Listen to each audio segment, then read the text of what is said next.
Bismillahirrahmanirrahim. Peygamber aleyhisselam gutiya ev kesi ku rahmet alsana ki Xweda Teala jî rahmelêne ki. Bismillahirrahmanirrahim. Peygamber ma gutiya ew kesê me bixûpîne ew neşmeye.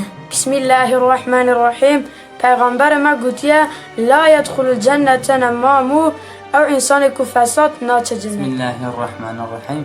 Bu'ithtu li utemmime mekârimel ahlâk. Peygamber gutiya sıhhati genç bu ahlakı sıhhati tamam bikin. Temizlik imandandır. Bismillahirrahmanirrahim. Peygamber Efendimiz şöyle buyurmuştur. Küçüklerimize merhamet etmeyen, büyüklerimize saygı göstermeyen bizden değildir. Bismillahirrahmanirrahim.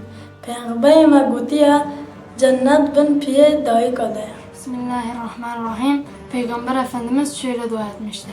Allah'ım yaptığım şeylerin şerrinden, henüz yapmadığım şeylerin şerrinden sana sığınırım. Peygamber aleyhissalatu vesselam dibêje sê amel hene ev amelîha piştî mirina mirov ji deftera amelê qebûl nake. Yek ji wan amela sadaqa cariye ye ku mirov cihê xêrê cihê menfiata musulmana tê de hey mû ava bike. Ya di duê ilmekî menfiatlî mirov dabe hene. Ya sê ewladekî salih mirov piş xwe de hiliştî be ku ji mirov re duacî be.